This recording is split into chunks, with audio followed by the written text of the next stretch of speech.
La peste negra mató a un tercio de Europa, pero lo que nadie se atrevió a decirte es que la enfermedad no fue el verdadero problema. El verdadero problema tenía nombre, tenía precio, y seguía moviéndose incluso mientras los cuerpos se apilaban en las calles.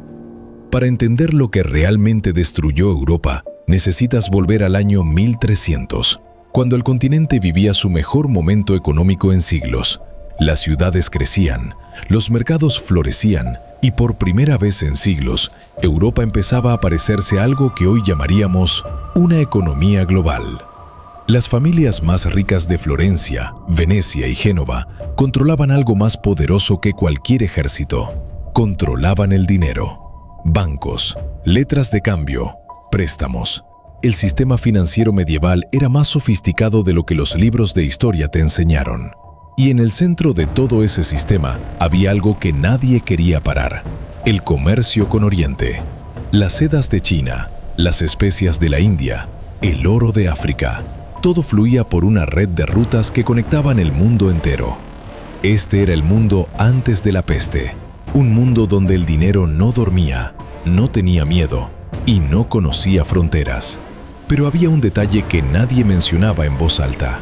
Donde había comercio, también viajaba algo más, en silencio. En 1347, 12 barcos genoveses atracaron en el puerto de Mesina, en Sicilia, y lo que traían a bordo cambiaría Europa para siempre. Los marineros estaban muertos o agonizando, cubiertos de tumores negros que supuraban sangre. Las autoridades ordenaron que los barcos abandonaran el puerto de inmediato. Pero era demasiado tarde. La muerte ya había desembarcado, y el sistema que nadie quería parar acababa de convertirse en su mejor aliado. Para entender cómo el dinero aceleró la catástrofe, necesitas entender primero cómo funcionaba la ruta de la seda, la autopista comercial más importante del mundo medieval. Desde China hasta el Mediterráneo, miles de kilómetros de caminos conectaban civilizaciones enteras, moviendo riqueza en ambas direcciones. Samarcanda, Bagdad, Constantinopla. Cada ciudad era un nodo de una red que ningún rey, ningún papa, ningún ejército podía controlar por completo. Y en cada nodo de esa red, alguien ganaba dinero. Mucho dinero. El tipo de dinero que hace que los hombres pierdan la cabeza. Las especias valían literalmente su peso en oro. Un saco de pimienta podía comprarte una casa en Florencia. Un cargamento de seda, una vida entera. Venecia construyó su poder entero sobre el control de estas rutas. No tenía gran ejército, no tenía tierra fértil, solo tenía barcos y dinero. Y cuanto más rico se volvía el sistema, más nodos se añadían a la red. Más ciudades, más barcos, más rutas, más contacto entre mundos que nunca antes se habían tocado. El problema con conectar el mundo es que también conecta sus peligros. Y en 1340, en las estepas del Asia Central, algo comenzó a moverse. Los historiadores debaten el origen exacto de la Yersinia pestis, pero todos coinciden en algo: viajó por las mismas rutas que el dinero. En 1346, el ejército mongol sitiaba la ciudad genovesa de Cafa, en Crimea. Y dentro de ese campamento, los soldados empezaban a morir de una manera nunca antes vista. Lo que sucedió después fue una decisión que cambió la historia, y que solo puede entenderse si entiendes la lógica brutal del poder. Los mongoles comenzaron a catapultar cadáveres infectados sobre las murallas de Cafa, una de las primeras armas biológicas documentadas de la historia humana. Los genoveses huyeron en sus barcos, y sin saberlo, se convirtieron en los mejores distribuidores de muerte que el mundo haya conocido jamás. Y aquí es donde el dinero entra en escena de la manera más brutal, porque nadie, absolutamente nadie, quería detener el comercio. Los barcos llegaban infectados a Mesina, a Marsella, a Génova, y las autoridades permitían el desembarco porque los cargamentos valían fortunas. El dinero valía más que la vida humana, y esa decisión colectiva de no parar fue la verdadera sentencia de muerte de Europa. Marsella cayó en semanas. Génova cerró sus puertas, pero ya era tarde. En 1348, la peste llegó a París, la ciudad más grande de Europa occidental. En menos de 3 años, la peste había recorrido toda Europa, siguiendo exactamente las rutas comerciales. No era un accidente, era el sistema funcionando. Aquí es donde la historia se vuelve verdaderamente perturbadora, porque incluso cuando ya era obvio lo que estaba pasando, el comercio no se detuvo. Los mercaderes de Venecia siguieron comerciando, los banqueros de Florencia siguieron prestando dinero, las rutas siguieron activas, porque parar significaba perderlo todo, y perder todo para un banquero medieval no significaba quedarse pobre, significaba perder el poder, el estatus, la identidad, la vida misma. La élite medieval tenía un problema que las élites de todos los tiempos comparten. Era incapaz de imaginar un mundo donde su sistema dejara de funcionar. Mientras tanto, en las calles, la gente moría tan rápido que no había tiempo para enterrarlos. Los cuerpos se acumulaban en las plazas, en las iglesias, en las puertas de las casas. Las instituciones religiosas colapsaron primero. Los monasterios, que eran los centros médicos de la época, se convirtieron en focos de contagio masivo. La confianza en la iglesia, el pilar del orden social medieval, empezó a resquebrajarse. Si Dios no lo salvaba, ¿para qué servía Dios? Esto es crucial, porque cuando la religión falla, el orden social falla. Y cuando el orden social falla, la economía colapsa de una manera que ningún mercader puede controlar. Pero aquí viene algo que los libros de historia raramente mencionan. La respuesta de las élites no fue cerrar las fronteras, fue culpar a alguien más. Los judíos fueron masacrados en cientos de ciudades europeas. Los acusaron de envenenar los pozos. Era mentira, pero era una mentira muy conveniente. Conveniente porque desviaba la atención del verdadero problema, que las élites seguían moviéndose, comerciando, extendiendo la enfermedad. Los nobles huían a sus castillos en el campo, los papas se encerraban en sus palacios, y los pobres no tenían a dónde ir. Esta asimetría entre quienes podían escapar y quienes no podían es una de las constantes más reveladoras de la historia humana, y la verás repetirse. En Florencia, Giovanni Boccaccio describió lo que vio con una lucidez aterradora, una ciudad donde los vínculos humanos se deshacían uno a uno.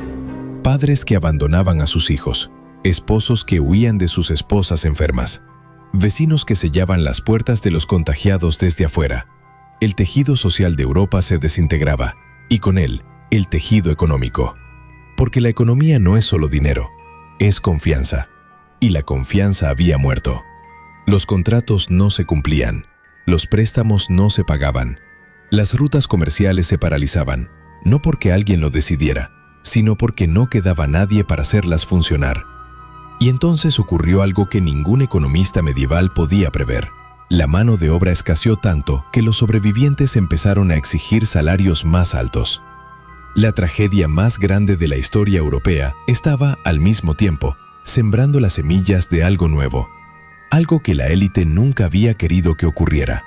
Pero antes de llegar ahí, la situación iba a ponerse mucho, mucho peor. Porque entre 1348 y 1351, la peste haría algo que ningún sistema podía absorber. En algunas ciudades, el 60% de la población murió en menos de 6 meses. En otras, las calles quedaron tan vacías que el silencio se volvió ensordecedor. Hambruna, porque no quedaban campesinos para cultivar los campos. Violencia, porque las instituciones habían colapsado. Desesperación absoluta. Y mientras todo colapsaba, ¿dónde estaban los grandes mercaderes, los grandes banqueros, los arquitectos del sistema que había conectado al mundo? Algunos habían huido, otros habían muerto, y los que sobrevivieron miraban los restos de su sistema y se preguntaban algo que no tenían cómo responder. ¿Por qué? Y aquí llegamos al corazón oscuro de esta historia, porque el colapso de la economía medieval no fue solo una consecuencia de la peste, fue el resultado de décadas de decisiones conscientes, decisiones de priorizar la ganancia sobre la precaución, de mover mercancías sabiendo el riesgo, de no parar cuando todavía era posible hacerlo.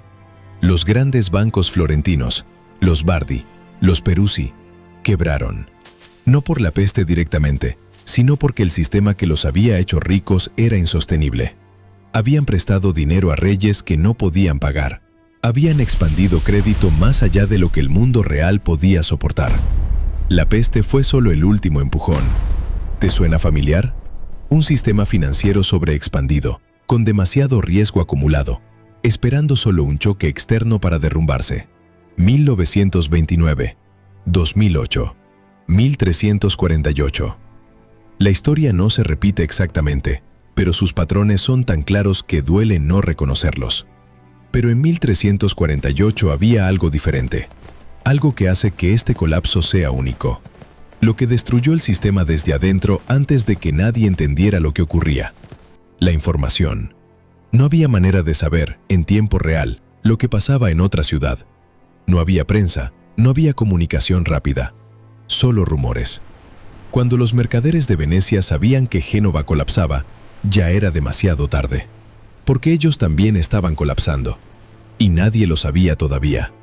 El sistema que había conectado el mundo no tenía ningún mecanismo para protegerse a sí mismo. Era brillante para ganar dinero e inútil para gestionar una crisis. En 1351, cuando la primera ola de la peste finalmente se dio, Europa había perdido entre el 30 y el 60% de su población total. Pero lo que murió no fue solo gente. Murió un modelo de mundo. Un modelo que creía que el crecimiento podía ser infinito y que el riesgo siempre lo pagaría otro. Las élites que sobrevivieron enfrentaron algo completamente nuevo para ellas. Un mundo donde su poder ya no se daba por sentado. Un mundo que exigía explicaciones. Y fue precisamente esa crisis de legitimidad, esa incapacidad de las instituciones de explicar por qué habían fallado, lo que sembró las semillas del Renacimiento. Del colapso más brutal de la historia medieval nació la era que produjo a Leonardo da Vinci, a Copérnico, a Maquiavelo. Nació el mundo moderno. Pero no te confundas, el sistema nuevo que emergió no resolvió el problema de fondo. Solo lo sofisticó, solo lo hizo más difícil de ver. La ganancia seguía siendo más importante que la vida. El riesgo seguía distribuyéndose hacia abajo y el poder seguía concentrándose arriba. Solo había cambiado el nombre del sistema. Y aquí viene la pregunta que no puedes evitar hacerte si has llegado hasta este punto. ¿En qué se diferencia ese sistema del que vivimos hoy? No fue la peste lo que destruyó Europa. La peste fue el detonador. Lo que destruyó Europa fue un sistema que puso el dinero por encima de todo lo demás. Un sistema que no podía parar aunque quisiera. Un sistema diseñado para crecer, pero sin ningún mecanismo para proteger a las personas que lo hacían funcionar. ¿Y sabes lo más perturbador de todo? Las personas que controlaban ese sistema no eran monstruos. Eran personas racionales, tomando decisiones perfectamente lógicas dentro de las reglas del juego. El problema nunca fue la maldad individual. El problema fue el sistema que convertía la maximización del beneficio en la única regla que importaba. Ese es el legado real de la peste negra que nadie te cuenta. No la muerte, no el dolor, sino la demostración de que los sistemas pueden matar tanto como las enfermedades. Y esa demostración lleva 700 años esperando ser entendida. 700 años de crisis repitiendo el mismo patrón. 700 años de la misma pregunta sin respuesta. 1348 nos enseñó que la interdependencia económica sin regulación no es fortaleza, es vulnerabilidad disfrazada de prosperidad. Nos enseñó que cuando las élites ponen su supervivencia por encima de la del sistema, el sistema colapsa. Y entonces todos pierden, incluso las élites. Nos enseñó que la historia no la hacen solo los reyes y los guerreros, la hacen también los mercaderes, los banqueros, los que deciden cómo se mueve el dinero. Y nos enseñó algo más, algo que deberías guardar muy cerca, que las civilizaciones no colapsan de repente, colapsan lentamente y luego de golpe. Esta historia no terminó en 1351, sigue ocurriendo, sigue repitiéndose. Y si quieres entender el mundo en que vives, necesitas entender cómo empezó. Suscríbete. Esto apenas comienza.